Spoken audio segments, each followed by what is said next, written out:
ఇలాంటి పరిస్థితుల్లో మరి ఇప్పుడున్న రాజకీయ పార్టీల్లో మార్పు రావాలి అనంటే, రాష్ట్ర ప్రభుత్వంలో మార్పు రావాలి అనంటే, కేంద్ర ప్రభుత్వం కూడా సానుకూలంగా రాజ్యాంగ సవరణకు ఇంకా రావాలి అనంటే, నాకేమనిపించింది అనంటే, ఒక బలమైన నిర్ణయంతోటి ప్రజలను ఏకం చేయటానికి, అదేవిధంగా పార్టీలకు కూడా భయం కలిగించే విధంగా, అదేవిధంగా ప్రభుత్వాలకు కూడా బీసీలంతా ఒక తాటి మీద ఉన్నారు. వీళ్ళ సమస్యను పరిశీలించకపోతే వీళ్ళు మనకు వ్యతిరేకులవుతారు, వ్యతిరేకంగా ఓట్లేస్తారు అనే భావన రావటం కోసం నేను వెంటనే రంగంలోకి దిగటం జరిగింది. ఆలోచించటం జరిగింది. ఆలోచించి వెంటనే సీనియర్ నాయకులైనటువంటి ఆర్. కృష్ణయ్య గారికి పెద్దలు వాళ్ళకు ఫోన్ చేసి, "అన్నా మరి ఇక కోర్టులు కూడా ఈ సమస్యను డిస్మిస్ చేయటం జరిగింది.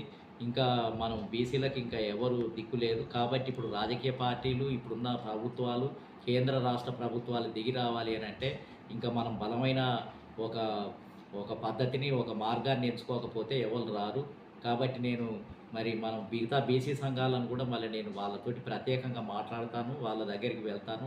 మరి మీరు మాట్లాడి వాళ్ళందరూ నీ దగ్గరికి వచ్చినప్పుడు నువ్వు వాళ్ళని అంగీకరించి ఒకే తాటి కింద పనిచేయటానికి మీకు ఇష్టమేనా? మరి మీకు ఎలాంటి అభ్యంతరాలు లేవు" అని అడిగారు. అడగగానే నారగోని సమస్య చాలా తీవ్రంగా ఉంది. ఈ సమయంలో మనం ఇంకా భేదాభిప్రాయాలు డిఫరెంట్‌గా ఆలోచించడానికి వీల్లేదు.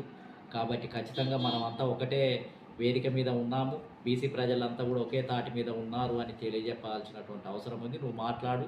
నేను దానికి అంగీకరిస్తాను. నేను సిద్ధంగా ఉన్నాను అని పాపం చాలా లిబరల్‌గా మాట్లాడటం జరిగింది. వెంటనే మరి రంగంలోకి దిగి అంతకుముందే ఎప్పుడైతే డిస్మిస్ చేయటం జరిగిందో, మరి జాజుల శ్రీనివాస్ గౌడ్ కూడా ఒకటి అంతకుముందే అత్యవసర సమావేశము, ఆ కోర్టులో వాదోపవాదాలు జరుగుతున్నప్పుడే అత్యవసర సమావేశం అని పెట్టి నన్ను ఆ సమావేశానికి పిలవటం జరిగింది. పిలిచినప్పుడే అక్కడ ఈ చర్చ జరిగింది.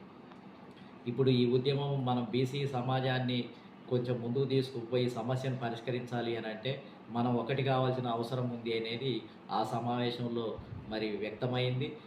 జాజుల శ్రీనివాసు, "ఇప్పటి నుంచి మనమంతా కలిసి పనిచేయాలన్నా మీరు చొరవ తీసుకోండి. ఏదన్నా ఒకటి ఐక్యం చేయటానికి బాగుంటుంది" అని అంతకుముందే నాకు అత్యవసర సమావేశంలో తెలియజేయటం జరిగింది. నేను దాస్ సురేష్ కూడా అంతకుముందు ఆయనతోటి నాకు నిరంతరం సన్నిహిత సంబంధం ఉంది కాబట్టి, "సార్ మీరు ఏ నిర్ణయం తీసుకున్నా, మీరు న్యూట్రల్ వ్యక్తి.